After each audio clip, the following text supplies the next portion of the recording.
well, this line is so long, I'm going to be here for at least another 2 hours. That's a thought. It's future, not now. There's no 2 hours now.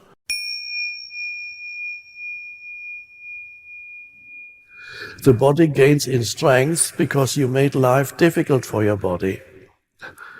Don't go so far as to make life so difficult for your body that it collapses completely. That's another story.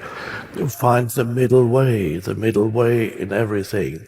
So, but again, it's there was a famous orator in ancient Greece, what was it called, Demosthenes? I don't remember the name. He had a speech defect. He could not talk well as a young man. And in Greece, to be a great speaker was one of the most highly regarded things, to be an orator.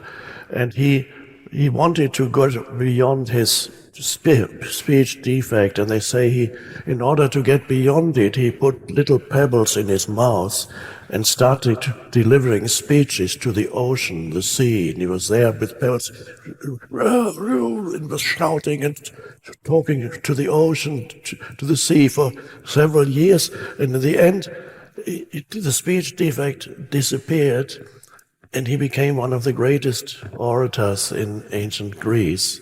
And again, there was a demand for it. So if the obstacle hadn't been there, there was a philosopher, probably it was Nietzsche, who said, everything important happens in spite of. Everything important happens in spite of. Don't add anything. In spite of something, whatever. In other words, something was holding it back, and then it had to. The energy was. So when you face tribulation in this life, then there's an opportunity for generating more consciousness. When you encounter life's difficulties, there's an opportunity for developing more consciousness, and as you rise in consciousness, the transcendent dimension of awakened consciousness comes in. You begin to transcend the very problems that before you seemed unsurmountable. You transcend them, or you live with them and they are no longer that important. So you can transcend them internally. Let's say you have a body that is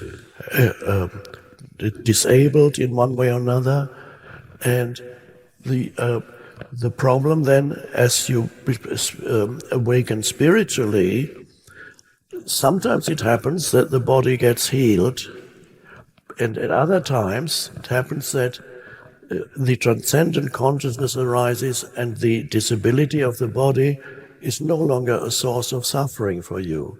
But it was a source of suffering probably for quite a long time, until a very deep surrender happened.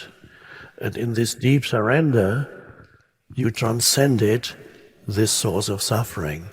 And then you still have the same body, and yet you're no longer psychologically suffering because you have transcended.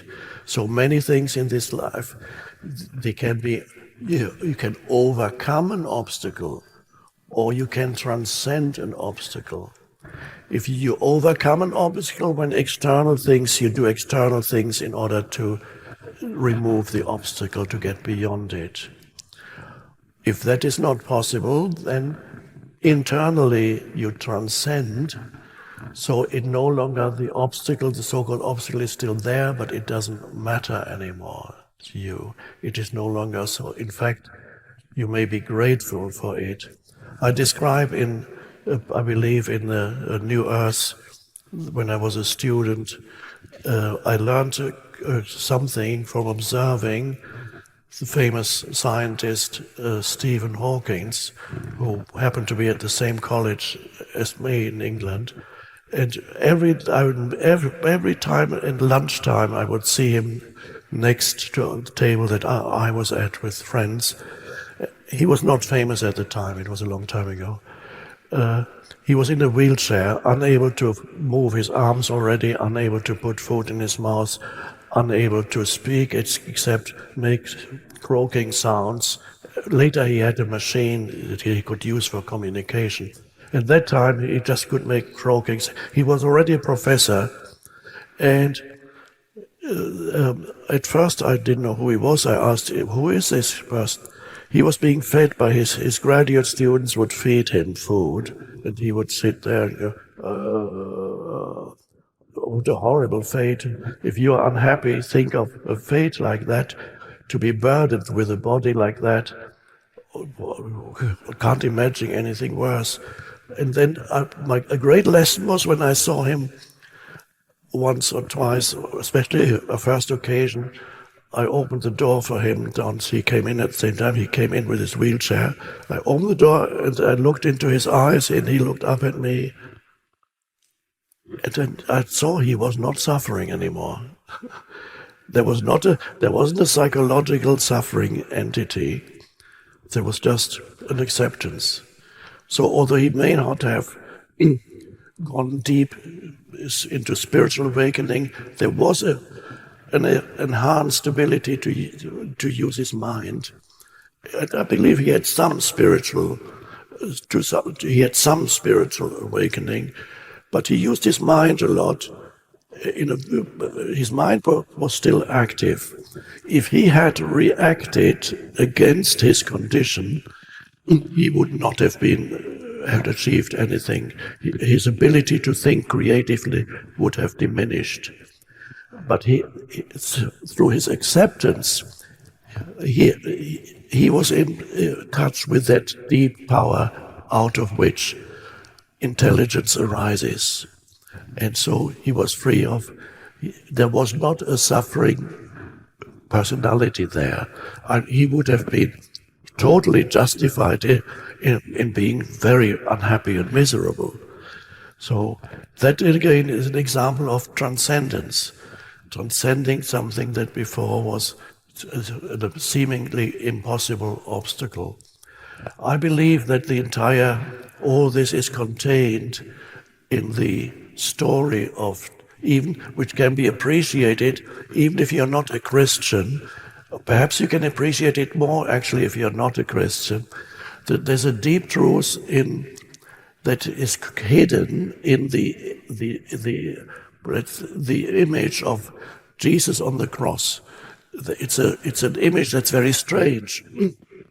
I think if somebody from an outer planet, an alien from another planet came here, and they saw that humans are worshipping a man nailed to a cross, they might think, what is that all about? And if you look more deeply, there's a teaching in there, whether you regard it as a historical fact or a mythological, deep mythological truth, it's up to you. But there is a deep teaching there that the cross is a torture instrument. And this man, who I would regard perhaps the archetypal human, is suffering.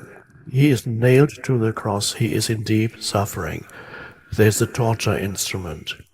The cross then leads to death, and then is resurrection. And then the cross itself, you often see it without the suffering human, and it's a symbol of the divine. The torture instrument is also a symbol of the divine. And that is contained in the story of the torture instrument and the symbol of the divine. The cross is both.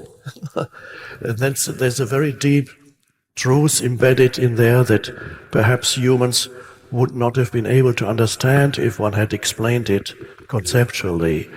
But they can see that this archetypal human surrenders to and the suffering brings about the rebirth and the transcendent state, and so torture instrument and the symbol of the divine are merged into one. That's a very deep teaching. So when things happen in your life, You face it and you look at it, and you become. The alertness is required when you're faced with a difficult person or situation. You become alert so that you don't react out of the conditioned mind. Even little things, when people could get irritated, airports these days. Airports these days are wonderful places for spiritual practice. They've always been places for spiritual practice, but much more so now, because there's many. This is a small-scale thing, but if you don't practice with small scale, you will not practice with big things. Relatively small things. Yes, your flight is cancelled again. Nobody can give you any information, and the luggage is lost long ago. And there you are. You can either react out of the conditioned mind, or you can say, this is what is. That's what is. And if you have been irritated, and you could use any situation, if you've been irritated or angry, I said I recommend this spiritual practice, and you do it like this. How would I experience this situation if I didn't add any thought to it? Now you can't answer that unless you actually do it. So how would I experience this irritating moment and these awful people who are working for the airline and they're completely uninterested in their job anymore, and so on and so on and so on? How would I experience this moment if I didn't add any thought to it while I'm just standing here in this line?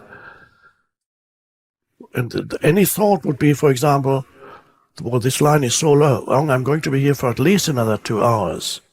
That's a thought.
Future, not now. There's no 2 hours now. There's just how would I experience this moment if I didn't add any thought to it? Okay, let's try it. We might as well. Nothing else to do. So there you are. And here you are. Okay, I'm not adding any thought to it. In other words, I'm not interpreting it, either favorably or unfavorably. I'm not trying to convince myself this is really good. That's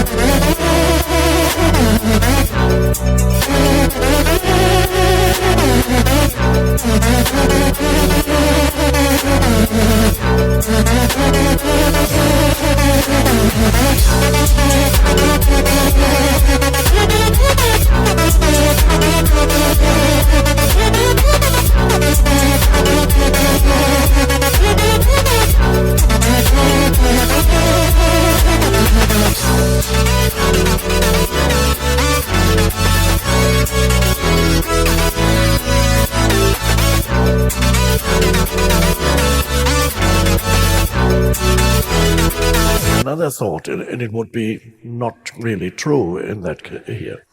It just don't let anything, and there you are. And you look around, and here we come back to sensory perception. That's the first thing you notice is, oh, lights, there are lights, there's this, people everywhere.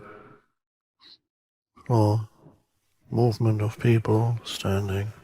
But you don't even call it that, you just artificial lights, lamps. All right. And you're breathing. Oh yes, I'm breathing. And if you become aware that you're breathing, it's part of this moment. When you don't add thought to it, you may suddenly become aware that you're actually breathing. And then when you become aware that you're breathing, you might also sense that there is an aliveness that pervades your entire body as you stand there.